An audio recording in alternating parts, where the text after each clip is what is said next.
আমার নাম বিচারপতি শামসুদ্দিন চৌধুরী মানিক। বিচারপতি শামসুদ্দিন মানিক, মানিক কে? হাইকোর্টের যেটা কয়েকদিন আগে একটা উপস্থাপন করছো চ্যানেল আইছি, সেই মানিক কে? চ্যানেল আইতে, হ্যাঁ হ্যাঁ, সেই মানিক নাম হলো বিচারপতি মানিক, বাড়ি মুন্সিগঞ্জ। আপনার পিতার নাম? পিতার নাম মরহুম আব্দুল হাকিম চৌধুরী।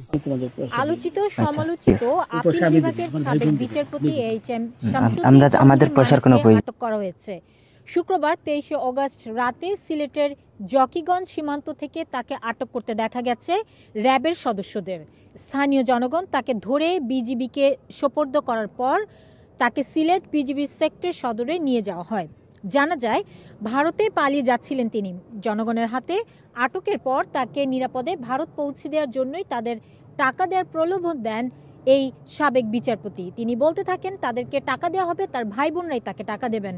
ভিডিওতে আরও দেখা যাচ্ছে মানিককে খোলা আকাশের নিচে প্লেন একটি কলাপাতার মধ্যে শুয়ে আছেন।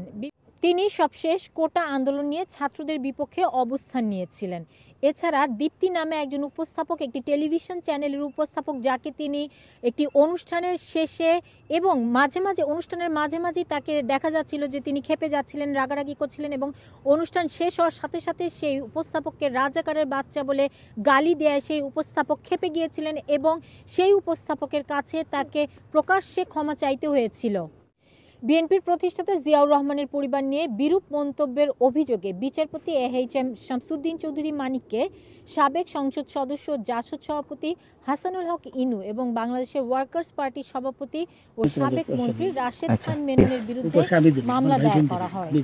বাংলাদেশের আমাদের পয়সার কোনো প্রয়োজন নেই, ঠিক আছে? আপনি যদি সেফটি মানে চৌধুরী মানিককে নিয়ে তার অপকর্ম নিয়ে বিভিন্ন কথা বলেছেন এবং তিনি বলেছেন সরকারের মদতে তিনি যে রায় দিয়েছেন অনৈতিক রায় দিয়েছেন এবং তিনি শপথ ভঙ্গ করেছেন। এছাড়াও তিনি বিভিন্ন দুর্নীতির সাথে যুক্ত আছেন বলে আমরা সাবেক প্রধান বিচারপতির কাছ থেকে জানতে পেরেছি এবং বিভিন্ন মিডিয়া তাকে নিয়ে কথা বলছেন। তাকে সরকারের দালাল বলে অনেকেই আখ্যায়িত করছেন। এমনকি লন্ডনে একটি ঘটনা ঘটেছে যেখানে তিনি প্রকাশ্যে দিবালুকে তার গায়ে ডিম ছুঁড়ে মারা হয়। এমনই বিভিন্ন অপকর্মের সাথে তিনি যুক্ত ছিলেন।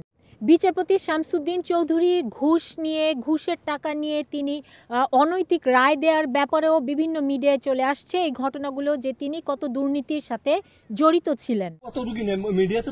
আচ্ছা আচ্ছা, শোনেন আপনার কাছে এই মুহূর্তে এরা যখন ধরছে আমাদের প্রতিনিধি কি কি ছিল সাথে? আমার সাথে কি কি ছিল এটা বলেন। আমার সাথে ছিল ব্রিটিশ পাসপোর্ট, বাংলা পাসপোর্ট, টাকা আর কটা ই কার্ড, ডেবিট কার্ড আর ই কার্ড, কি বলে। আচ্ছা, কালকে যে টাকাগুলো ছিল, আজকে কোনো টাকা ছিল সাথে? আজকে ছিল না, আজকে যে কত 40 বাংলাগুলা, হ্যাঁ 40,000 টাকা আজকে হ্যাঁ আজকে যেটা। কয় টাকা ছিল? বেকানি 40,000 টাকা ছিল। কালকে যে দুজন টাকা নিছে ওদের কাছে কত টাকা ছিল?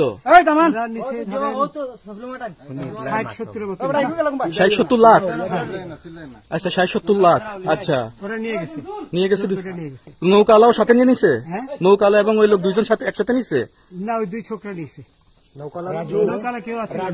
ইমাম, FM নিউজ, লন্ডন।